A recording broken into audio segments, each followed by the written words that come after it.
threatened a divorce when my spouse brought up a conversion camp for our son. Imagine this. You're married to someone you've loved and trusted for years. You have a family, 2 wonderful kids, and though life isn't perfect, you think you're all on the same team. Then one day, out of nowhere, your spouse suggests something you never imagined. A conversion camp for your child. The person you thought you knew suddenly feels like a stranger. That's exactly the situation I found myself in. My wife and I have been together for a long time. But when it came to our son and who he truly is, I realized we couldn't be further apart. This isn't just about parenting or family values. It's about protecting my son from something that could hurt him deeply. So I had to ask myself, am I willing to risk my marriage to stand up for him? Or should I stay and try to keep our family together, knowing my son's well-being is at stake? So here's a bit of background. My name is David. I am 45 years old, and my wife Laura is 44. We have been married for 15 years, long enough to feel like you truly know someone, right? We have 2 incredible kids. Our son Ethan is 16, and our daughter Lily is 12. They are the lights of my life. Honestly, I would do anything for them.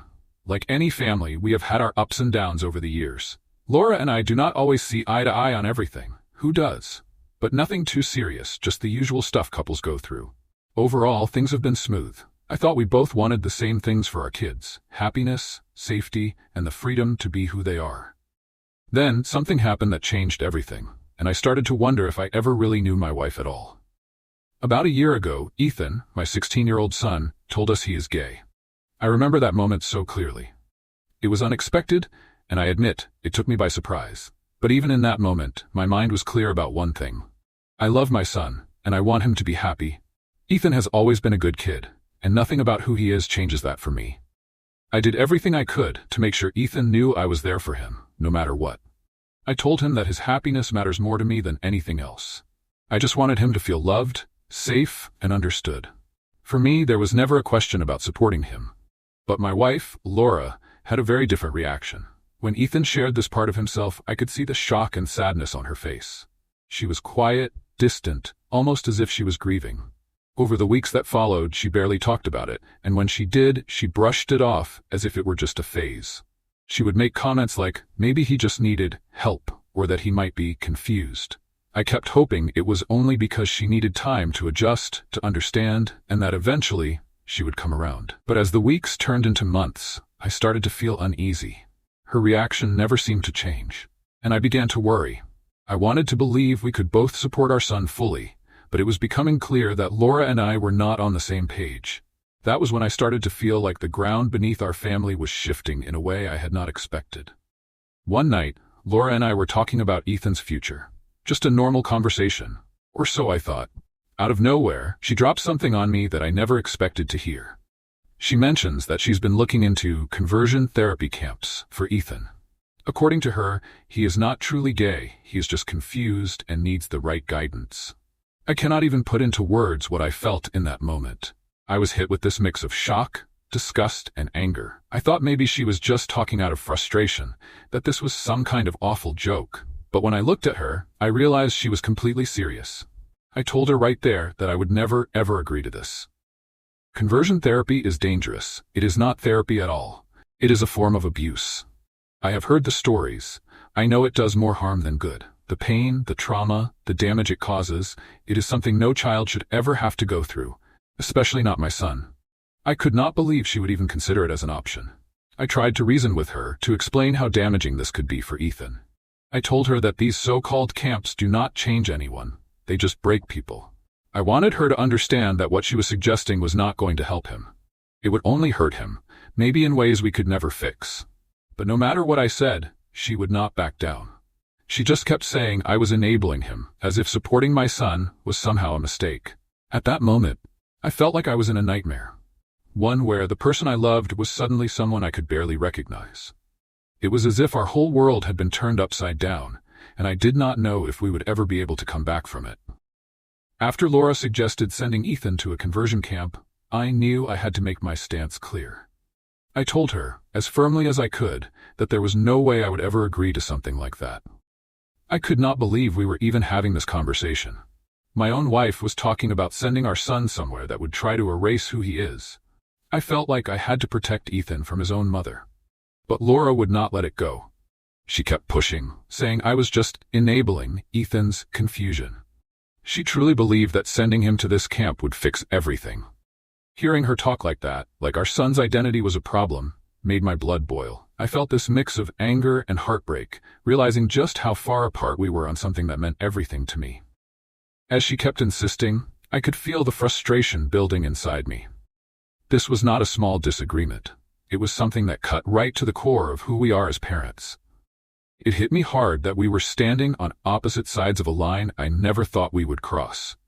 Our marriage felt like it was cracking, and I could see that if we kept going down this path, we might not be able to fix it. It hurt to feel so distant from the person I once thought I knew best, especially over something as important as our son's happiness. As the conversation went on, something inside me started to change. I had always loved Laura. We built a life together, raised 2 beautiful kids, and shared so many memories. But now, as she continued to defend the idea of sending Ethan to a conversion camp, I couldn't ignore the growing sense of betrayal. It hurt, honestly. It wasn't just that she disagreed with me. It was that she was willing to hurt our son over something that was so core to who he is. How could I stay with someone who could think like that? How could I trust that we were on the same team when this was something that mattered so much to me, and she was willing to tear our family apart? I started questioning everything. How could I continue to be with someone whose beliefs could actually harm our son?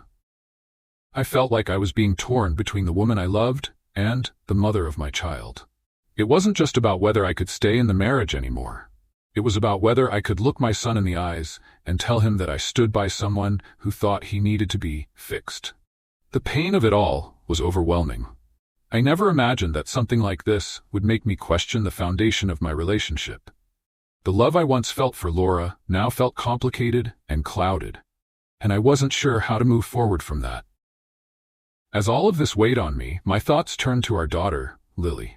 She's only 12, and I couldn't help but wonder how a divorce would affect her. I had always imagined our family staying together, keeping things stable for her. The thought of her growing up in a broken home broke my heart. She deserved to have both her parents there, supporting her, guiding her. But then, there was Ethan. And I started to think, if I stayed in this marriage just for Lily's sake, would I be making things worse for Ethan? Would he feel like I was standing by while Laura's beliefs hurt him? Could I continue living with someone who didn't accept him for who he was, all for the sake of keeping things normal for Lily? The more I thought about it, the more torn I became. I wanted to protect both of them, but I couldn't ignore the fact that Ethan's happiness and safety had to come first. I knew that by staying in this marriage, I might be putting him in a position where he could feel rejected or worse. And that idea was unbearable to me. It was a constant battle inside my head. How do I do right by both of my kids when they need such different things? How do I balance my love for my daughter with my commitment to my son's well-being? I kept thinking, if I don't stand up for Ethan now, will I ever be able to look at myself in the mirror again? The weight of that decision was crushing. As I sat there thinking about everything, I realized that no matter how uncertain the future felt, I had to protect my son. Ethan's well-being had to come first, and if that meant stepping away from a marriage that no longer felt right, then that's what I would have to do. I loved both of my kids, and I couldn't let them grow up in an environment where one of them felt rejected or unsafe. As painful as it was, I knew I had to make choices that would protect them in the long run. I wasn't sure where this would all lead, or what the future held. But I knew deep down that I couldn't keep living a lie. I couldn't pretend everything was okay when it clearly wasn't. My next steps were unclear, but one thing was certain. I would stand by Ethan and support him. No matter what. That's what truly mattered. So, what would you do if you were in my shoes? Should David stay in the marriage for the sake of his daughter, or should he walk away to protect his son from harm? I'd love to hear your thoughts on this. Drop a comment and let me know what you think. Have you ever faced a tough choice like this? How did you handle it? At the end of the day, it's so important to support those we love, especially our children. Sometimes, we need to recognize when standing up against harmful beliefs is the right thing to do, no matter how difficult it is. Thanks for watching, and I look forward to hearing your thoughts.